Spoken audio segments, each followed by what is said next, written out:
Bonjour à tous les connectés, bienvenue sur notre webinaire. Nous allons attendre quelques minutes pour laisser le temps aux retardataires ou aux lève-tard de se connecter. Et nous commencerons vers 9h02, 9h03.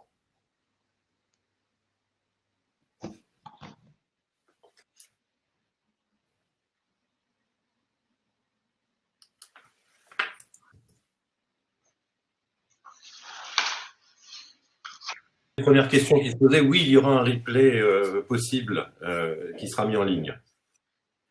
On vous met l'adresse du lien.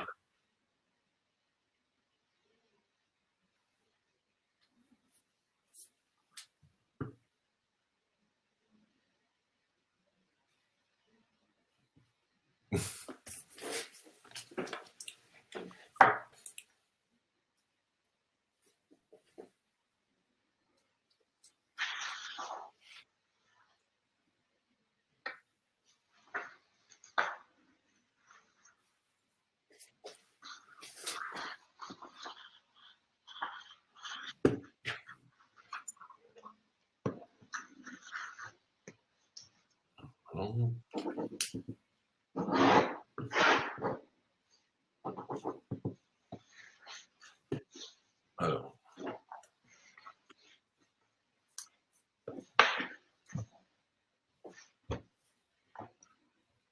Sachez que vous êtes déjà plus d'une centaine en ligne.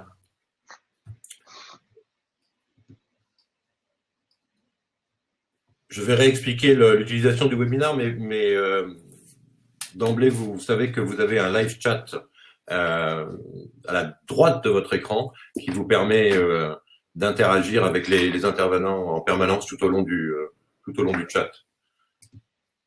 Pas tout au long de la présentation, pardon. Vous chattez, nous parlons.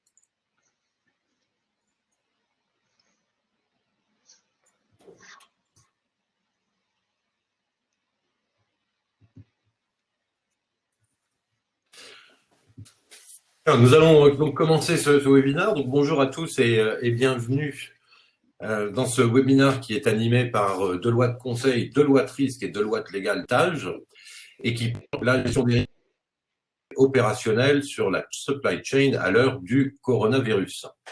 Alors, je me présente rapidement. Donc, Arnaud Renoir, je suis professeur à l'Université Paris-Dauphine, professeur de droit et je dirige le comité scientifique juridique du cabinet Deloitte Légal TALGE. À mes côtés, pour intervenir, donc Sonia Cabanis, spécialiste en gestion des crises et gestion des risques. Benjamin Balancy, qui est un avocat qui a une pratique extensive en droit des contrats.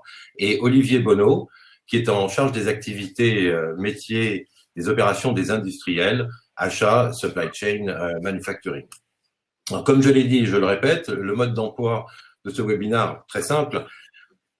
Nous allons faire un certain nombre de commentaires et d'observations et répondre à vos questions. Vous pouvez utiliser donc le live chat qui est à droite de votre écran pour interagir et poser toutes les questions que vous auriez. Et nous essayerons d'y répondre soit en cours de webinaire, soit en laissant du temps aussi à la fin. Alors, venons-en à notre sujet. Donc, la crise dite du coronavirus a entraîné et entraîne une crise économique. L'économie réelle, on le sait, est en grande partie à l'arrêt. L'impact est immense sur toutes les fonctions de l'entreprise, dont évidemment les aspects logistiques, le supply perturbés, impactés. Ça entraîne des ruptures d'approvisionnement, que ce soit par exemple sur les matières premières, sur les produits finis, rupture de production, mais aussi grande perturbation dans les transports. Alors juridiquement, évidemment, on pense tout de suite à la force majeure, une notion particulièrement évocatrice pour les juristes ou les non-juristes, et qui correspond à un événement irrésistible, imprévisible et extérieur qui permet d'exonérer finalement le co-contractant de l'exécution de son contrat. Et donc, face à la multiplication des difficultés d'exécution, tout le monde se pose la question de savoir est-ce que je peux arrêter mon contrat ou le modifier. Et je pense que ce sont ces aspects qui aujourd'hui sont centraux. Et c'est ce que nous allons explorer. Alors, le contexte doit être quand même précisé. Nous sommes dans un état d'urgence sanitaire qui a été adopté par le gouvernement avec une loi toute récente, qui crée un droit dérogatoire et qui crée une situation tout à fait inhabituelle et qui permet effectivement de modifier un certain nombre de pratiques juridiques. Ce droit dérogatoire est structuré par une série de textes, et notamment d'ordonnances, qui ont été publiés pour le premier train ce matin au journal officiel, avec plus de 25 textes, dont il faut relever un aspect fondamental, qui est que la crise sanitaire n'a pas été qualifiée et n'est pas qualifiée de force majeure légalement. Simplement, les textes prévoient des adaptations de certains mécanismes juridiques, de certaines pratiques, pour répondre aux difficultés que l'on rencontre. Pourquoi? Tout simplement parce que le mot d'ordre est très clair. Il s'agit de faciliter et d'empêcher de tout bloquer. Donc, dans ce contexte, on va essayer d'approfondir un petit peu les différents éléments. Alors, je vais me tourner vers Olivier pour une première question qui serait de savoir quels sont, selon vous, les points essentiels qui se posent concernant la supply chain résultant de cette crise sanitaire. Merci Arnaud. Bonjour à toutes et à tous.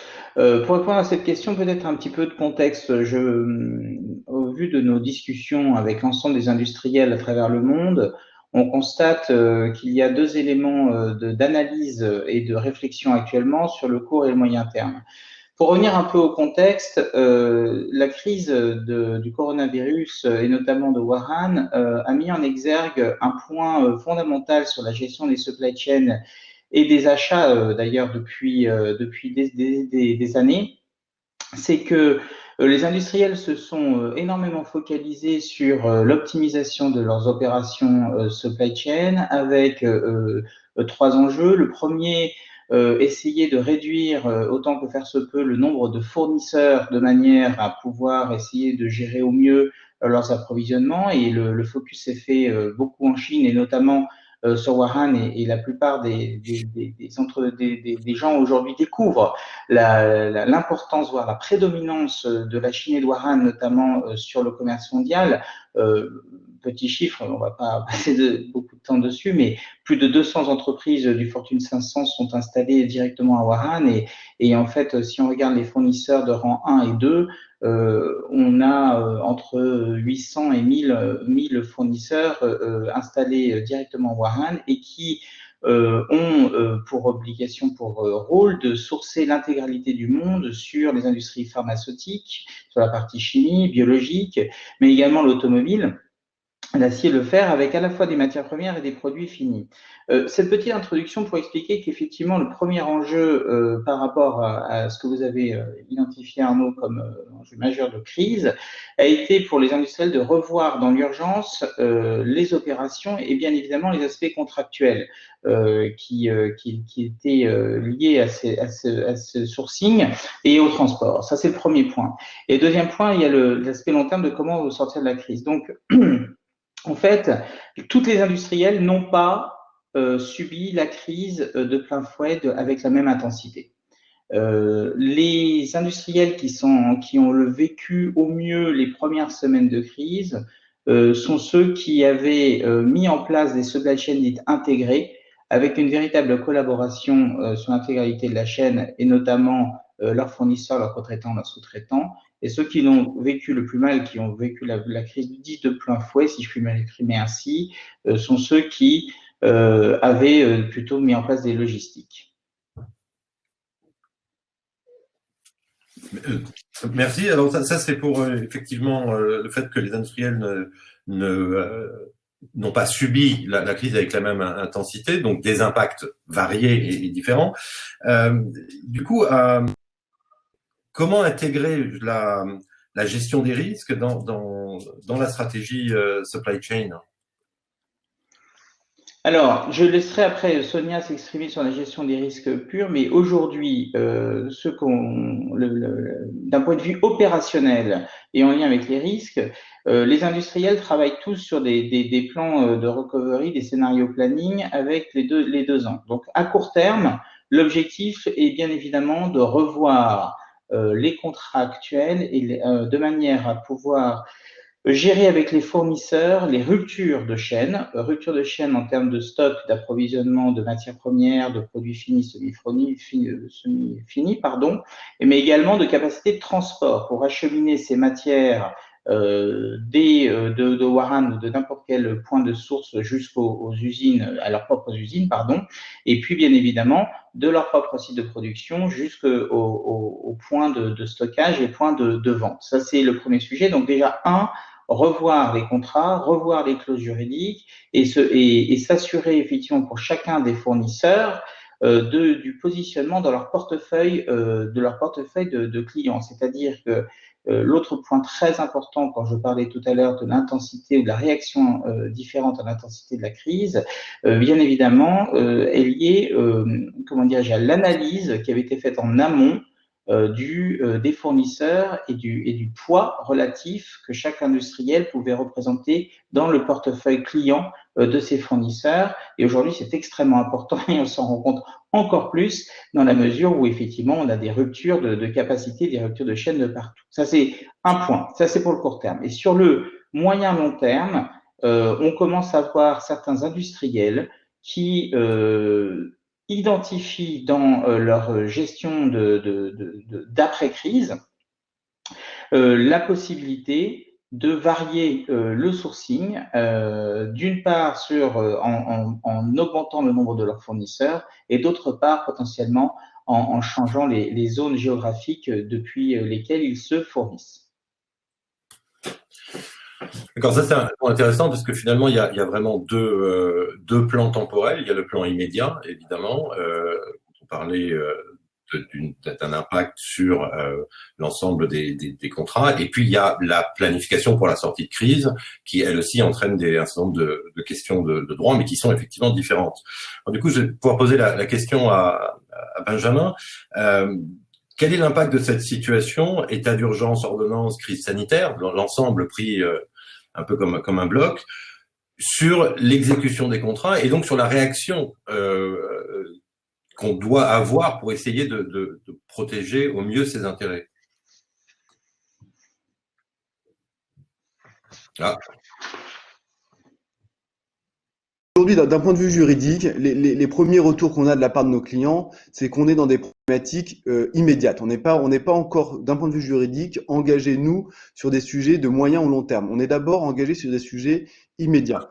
Les principaux enjeux que nous, juristes, devons traiter immédiatement, c'est d'abord, on a un certain nombre de fournisseurs, de fabricants, de sous-traitants, qui font partie de la supply chain et qui commencent par nous demander des délais d'exécution, donc qui sont en violation des dispositions contractuelles, ou qui demandent des suspensions de certaines obligations de leur contrat.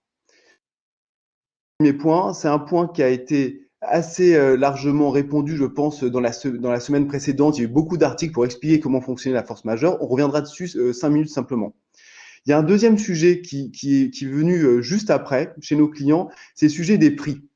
On a beaucoup de clients qui aujourd'hui font face à dans leur supply chain, à des acteurs qui vont demander à renchérir le prix des contrats parce que eux-mêmes, soit sont en situation de forte tension et voient une opportunité d'augmenter les prix, ou soit doivent dépenser des frais supplémentaires pour exécuter leur contrat. Le troisième sujet qu'on voit chez nos clients, c'est la question des délais de paiement. Il y a un sujet de trésorerie.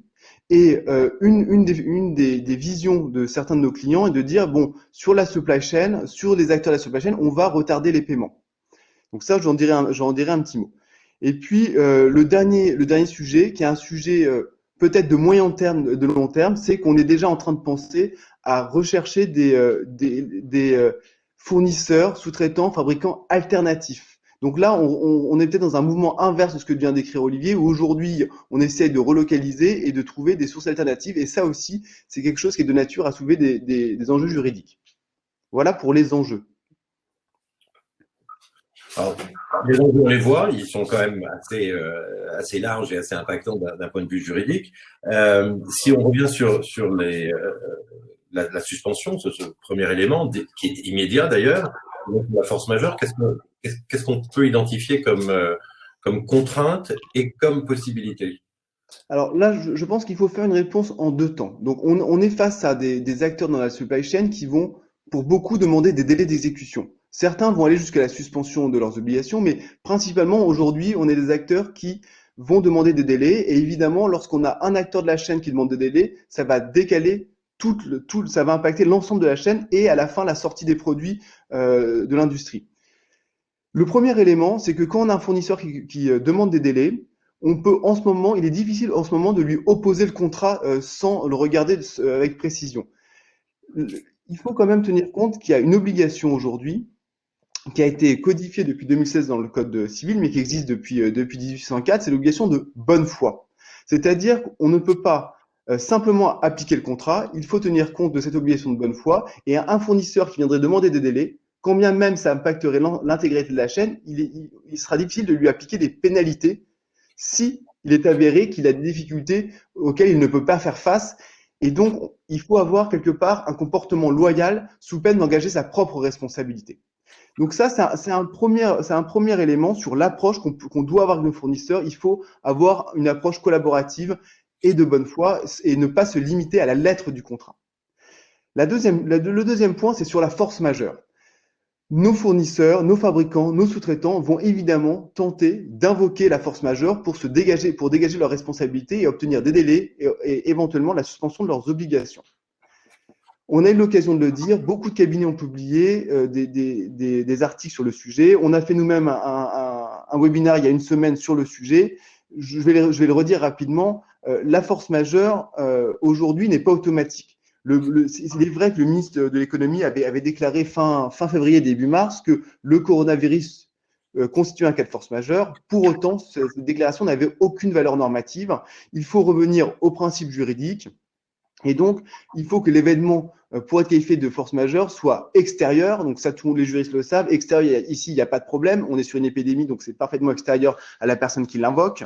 Deuxièmement, il faut qu'il soit irrésistible. Et là, on peut commencer à discuter parce que irrésistible, ça veut bien dire que on n'a pas pu y résister. Ça veut dire que le fournisseur, le sous-traitant, le fabricant qui invoque la force majeure n'a pas été en mesure d'aucune façon d'exécuter son contrat dans les termes qui étaient convenus, quand bien même celui-ci aurait eu à engager des frais supplémentaires pour le faire. Donc, pour pouvoir invoquer la force majeure, les sous-traitants fabricants devront démontrer qu'ils ont tout fait, ou en tout cas tout essayé pour essayer de livrer les produits matières premières à temps. Troisième élément de la force majeure, une fois qu'on a dit qu'il était extérieur, qu'il était irrésistible, il faut encore qu'il soit imprévisible. Et là, c'est un élément très important parce que autant au mois de décembre dernier, le coronavirus était parfaitement imprévisible, autant aujourd'hui, une commande qui serait passée aujourd'hui, un contrat qui serait passé aujourd'hui ou dans les 10 derniers jours, le fournisseur ne pouvait pas dire que c'était imprévisible et donc il engagerait sa responsabilité s'il demandait des délais ou s'il demandait la suspension de ses propres obligations. Et cela a été confirmé lors de la crise H1N1 où le même problématique s'était posé. Donc voilà ce qu'on peut dire sur les fournisseurs qui demandent des délais ou des délais d'exécution ou de la suspension. D'accord. Je voudrais peut-être juste rebondir, Benjamin, sur ce que tu as évoqué, la déclaration de Bruno Le Maire. Peut-être juste rappeler que Bruno Le Maire a effectivement évoqué la crise du coronavirus comme cas de force majeure. Ça n'a évidemment, c'est la parole d'un ministre, ça n'a pas de force normative. En revanche, c'est une déclaration qui engage l'État dans le domaine des contrats publics et des marchés publics. Mais pour les contrats d'État. Et d'ailleurs, il faut distinguer cela. Donc, il faut distinguer deux choses. Un, cette constatation, cette déclaration de Bruno Le Maire n'a aucun impact, effectivement, dans tous les contrats de droit privé, hein, donc la majorité de tous ces autres contrats. Ça n'a sans doute pas d'impact non plus, je le dis avec une précaution, mais il faut quand même vérifier, pour les contrats publics des collectivités territoriales. Pourquoi? Parce que l'indépendance constitutionnelle des collectivités territoriales fait que elles ne sont pas tenues d'appliquer cela, sauf si l'État prenait un texte, et donc il faudra vérifier dans les ordonnances qui sont parues ce matin au journal officiel, concernant les délais qui s'appliquent dans les contrats publics. Mais c'est vrai que cette déclaration de force majeure joue pour les contrats publics passés par l'État et pour les marchés publics de l'État, mais pas pour les autres. Alors ça, c'est effectivement sur ce premier élément, la suspension et la force majeure. Qu'en est-il ensuite du prix, puisque c'est l'autre élément dont je vois que des questions d'ailleurs arrivent sur la problématique des prix, notamment dans les transports. On y reviendra. Qu'est-ce qu'on peut dire sur les prix de manière un peu générale là? Alors, j'apporte une simple précision pour pas qu'il y ait de confusion par rapport à mes propos précédents.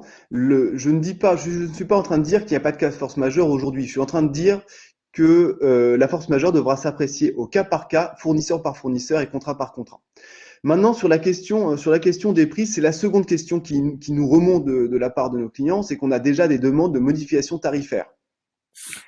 Il a été introduit en 2016 et c'est nouveau dans le corpus juridique français, la notion d'imprévision. Donc cette notion d'imprévision, c'est une notion aujourd'hui qui est devenue légale et qui permet, lorsqu'il y a des bouleversements, des changements de circonstances imprévisibles, de forcer une renégociation des prix. Donc aujourd'hui, à défaut de mention contraire dans le contrat, c'est-à-dire si le contrat ne prévoit pas l'exclusion de cette imprévision ou ne l'organise pas différemment, les fournisseurs sont en droit, fournisseurs, sous-traitants, fabricants, sont en droit, et vous devez y répondre positivement, à réenclencher une négociation sur les prix.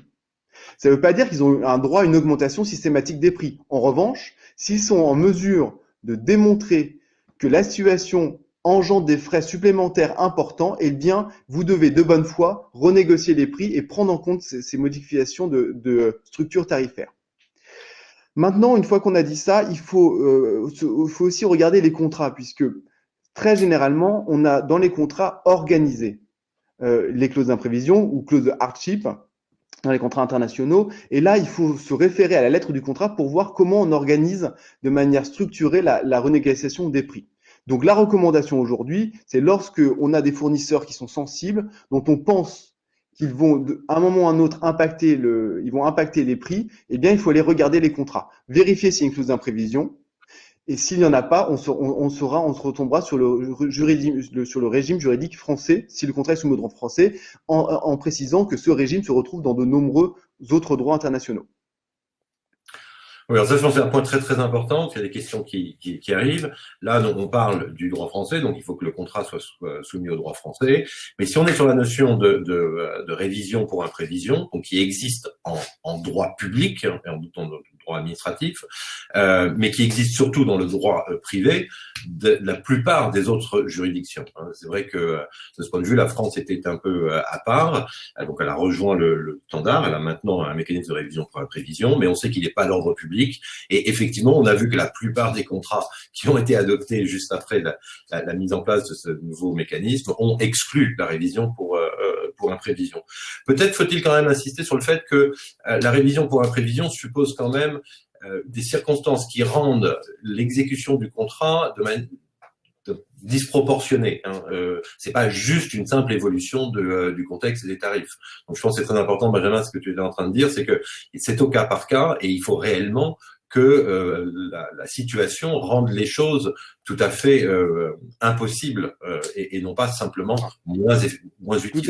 Tout à fait. D'ailleurs, à cet égard, ce que dit le texte, c'est une exécution excessivement onéreuse. Donc, c'est lorsque votre sous-traitant fabricant aura une exécution excessivement onéreuse. Mais je reviens sur la notion de contrat international. Très fréquemment, on a des clauses de hardship dans les contrats internationaux. Et donc, c'est ces clauses-là qui aujourd'hui sont en train de jouer à plein. Voilà. Donc, je reviens là-dessus et je répète encore une fois que le principe d'imprévision est présent dans de nombreux droits étrangers. Absolument. Merci Benjamin. Tu voulais parler je crois aussi du renouvellement des Oui. fournisseurs. Alors, ça, c'est important. Et ça fait quoi ce que disait Olivier?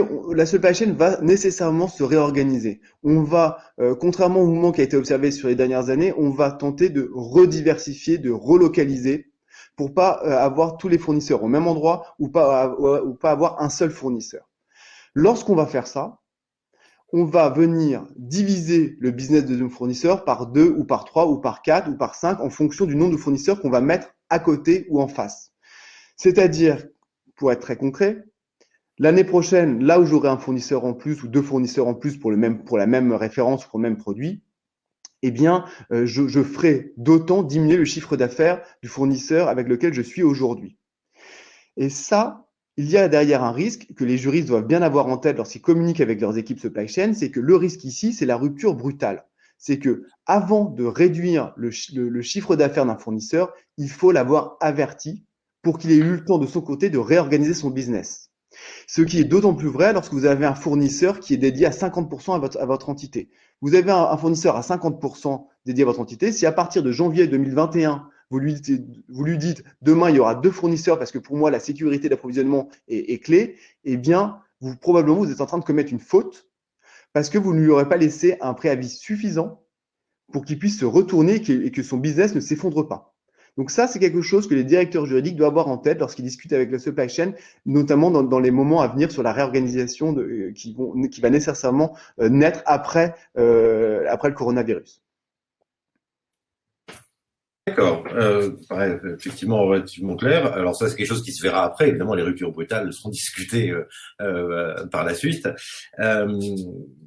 Et Arnaud, je précise, hein, je précise encore sur la rupture brutale, c'est une notion juridique évidemment, mais la baisse drastique de commandes, même si le flux d'affaires continue, constitue une faute qu'on appelle la rupture brutale.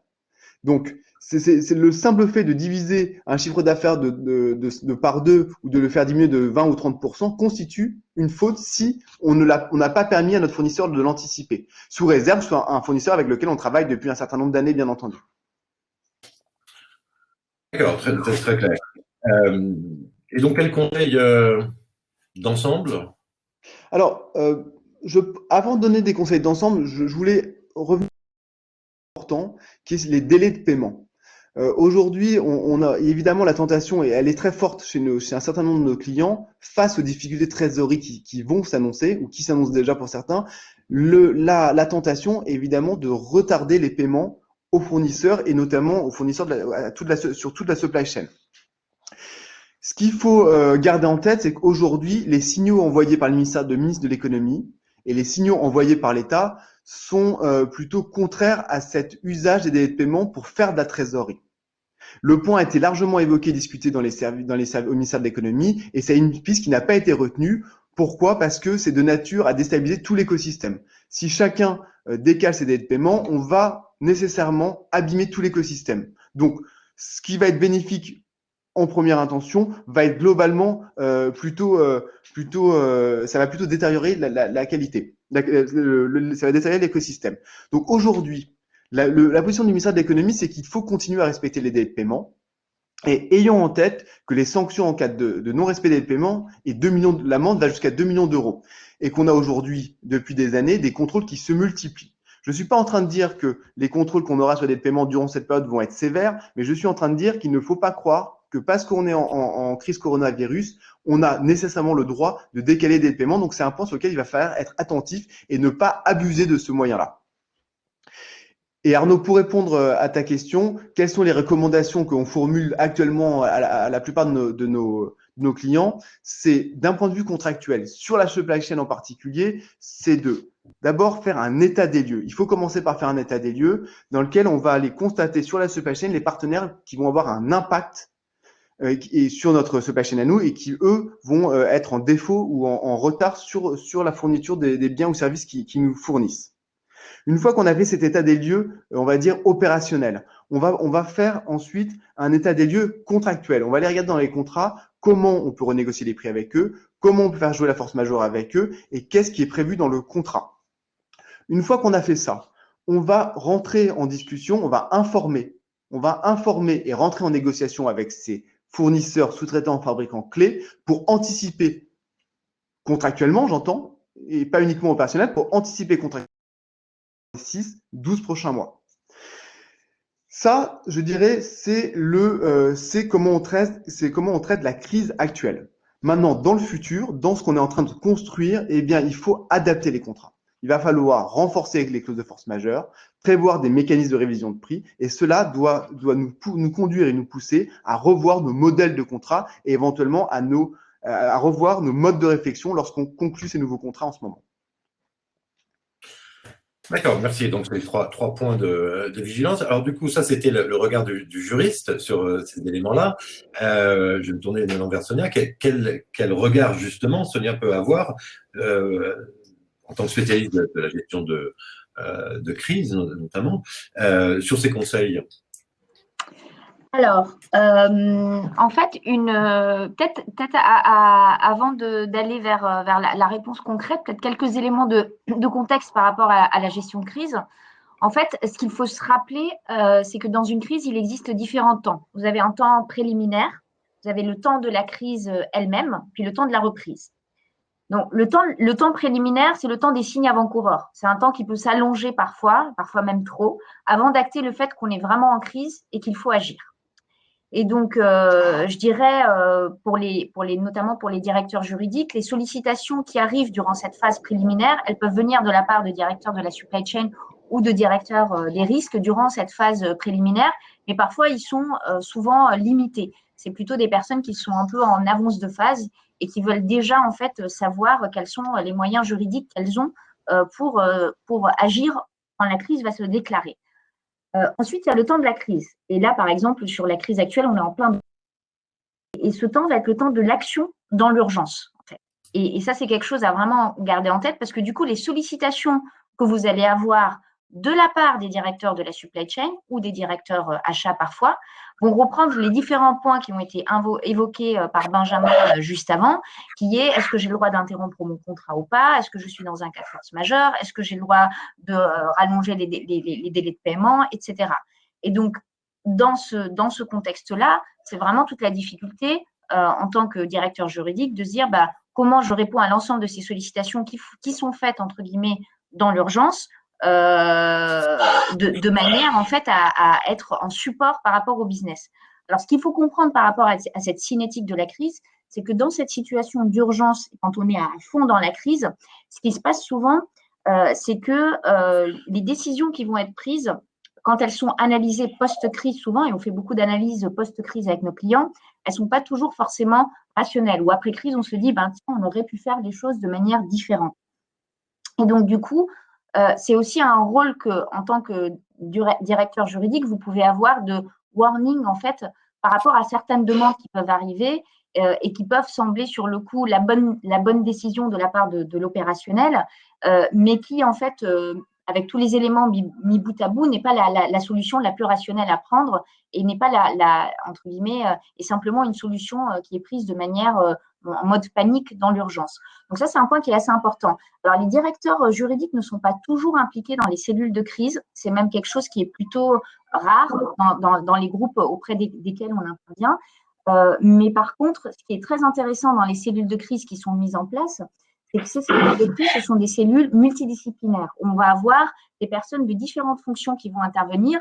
Et nous, on recommande souvent à nos clients d'impliquer dans ces cellules de crise un maximum de fonctions dans la mesure du possible, parce qu'il ne faut évidemment pas démultiplier non plus les parties prenantes.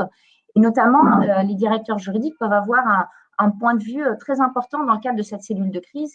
Et finalement, c'est aussi ce qui va permettre, en fait, je dirais, à modérer certaines prises de position et à donner des points de vue complémentaires par rapport au point de vue de certaines fonctions qui vont être les mains dans le cambouis et en train de foncer. Ce qui va se passer après, c'est qu'après cela, on va avoir le temps de la reprise. Et là, par rapport au temps de la reprise, ce qui va se passer, c'est qu'on va se rendre compte, et c'est ce qui arrive dans la plupart des crises, que beaucoup de décisions qui ont été prises dans l'urgence, en fait, n'ont pas suivi les processus classiques.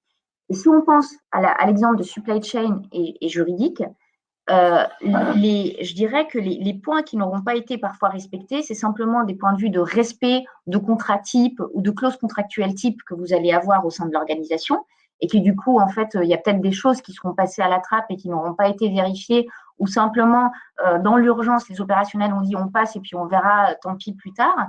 Donc, il va y avoir un gros travail, entre guillemets, pour passer en revue si jamais des contrats ont été passés en pleine crise, ben, ces contrats, est-ce qu'ils correspondent à des clauses contractuelles qui protègent assez l'entreprise ou pas, avec des fournisseurs, avec des sous-traitants ou autres, peu importe. Vous allez avoir aussi tout un temps où finalement, si jamais des contrats ont été passés avec des fournisseurs au niveau de la supply, peut-être qu'aussi il y a toute la partie un peu conformité par rapport aux nouvelles réglementations de Sapin 2, de devoir de vigilance, qui n'ont pas été respectées non plus. C'est-à-dire, en gros, on n'a pas fait les screenings comme il fallait parce qu'on n'avait pas le temps, parce qu'il fallait aller vite, parce qu'on était en pleine crise. Et ce qui risque de se passer, c'est que vous allez avoir un peu tout ce temps-là, entre guillemets, je dirais, de nettoyage et de repasser tout ce qui a pu se passer en période de crise en revue. Et une fois qu'on a ça, il y a la reconstruction post-crise. Et si vous regardez un peu toutes les tendances, la littérature qu'il y a sur le sujet, on prévoit quand même une transformation fondamentale aussi dans la manière dont les entreprises s'organisent, dont elles travaillent, dont elles organisent leur supply chain. Et donc, qui dit transformation dit aussi un accompagnement qu'il va falloir apporter finalement à cette supply chain dans sa transformation. Donc, je pense qu'en termes de sollicitation, pareil pour les directeurs juridiques, il va y en avoir de différentes sortes. Il y en aura une première, je dirais, sur la gestion des risques, et c'est celle sur laquelle je vais m'attarder, qui est de dire, je vais, entre guillemets, injecter de plus en plus de gestion des risques proactive et prédictive dans ma supply chain. C'est ce que Olivier a évoqué au début, puisqu'on se rend compte qu'effectivement, ce sont les supply chains qui ont entre guillemets, eu une démarche de gestion des risques en avance qui ont été finalement les plus résilientes. Et donc, qui dit injecter de la gestion des risques, dit d'abord identifier les différentes typologies de crises et de risques qui peuvent se matérialiser.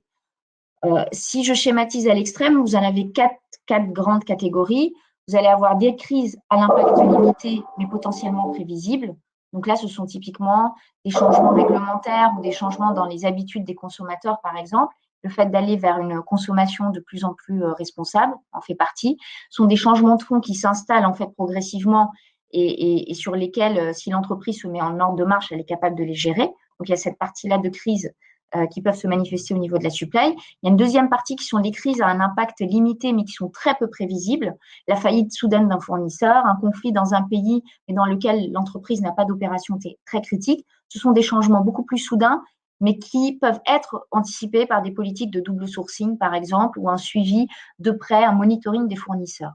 Ensuite, il y a des crises très impactantes et potentiellement prévisibles, comme par exemple pouvait l'être le Brexit, puisque là, on est aussi sur du long terme. Et là, en fait, c'est des actions plus de fond, de stratégie de sourcing à revoir ou à modifier. Et puis, des crises très impactantes et très peu prévisibles, qu'on est en train de vivre aujourd'hui en fait partie. Et là, il y a aussi les attaques terroristes, les cyberattaques qui peuvent en faire partie. C'est des choses qu'on croit difficilement maîtrisables, mais qui, en matière de gestion des risques, le sont si on met en place des méthodes prédictives et proactives de gestion des risques, comme du scénario planning, de l'agilité, de la flexibilité et de la visibilité et la structuration de dispositifs de gestion de crise en amont. Donc, en fait, ce qu'en gros vont commencer à faire vos directeurs supply chain, s'ils ne l'ont pas déjà fait dans le passé, c'est qu'ils vont commencer à faire cette segmentation, pour parler, là je parle simplement de la partie gestion des risques, de segmentation de typologie des risques, et ensuite ils vont travailler sur les moyens à mettre en place pour mitiger ces risques-là. Et donc, ça va passer par déjà le renforcement des plans de continuité d'activité. Ça, c'est un point qui est essentiel. Alors, souvent, on ne sollicite pas beaucoup les directeurs juridiques sur ce renforcement des plans de continuité d'activité, mais ça pourrait arriver parce qu'il y a quand même des choix stratégiques à faire en termes de business je dirais, à redémarrer en urgence ou pas, avec derrière des pénalités qu'il peut y avoir vis-à-vis de fournisseurs ou de clients. Donc, du coup, l'implication de la direction juridique peut être clé dans ce cas-là, et c'est un point d'attention. Donc, ça, c'est le premier point, les plans de continuité d'activité. Et ensuite, les directeurs de la supply chain vont beaucoup travailler sur du scénario planning, sur du stress testing, en regardant des scénarios possibles et en faisant du stress en fait de leur supply chain par rapport à ça, et en faisant des scénarios en se disant voilà comment on a géré à chaque fois. Et c'est là où typiquement les directeurs juridiques peuvent être aussi main dans la main avec les directeurs de la supply chain, en regardant du coup si par rapport à ces décisions et ces actions qui sont prises, comme l'exemple de la continuité d'activité que je vous ai donné, l'apport qu'ils peuvent apporter en termes de conséquences d'un point de vue juridique, où parfois on peut raisonner trop business et ne pas les regarder. Et donc c'est important en fait de les suivre dans cette transformation pour s'assurer qu'effectivement toutes les composantes sont prises en compte, à la fois business, stratégique, mais également juridique.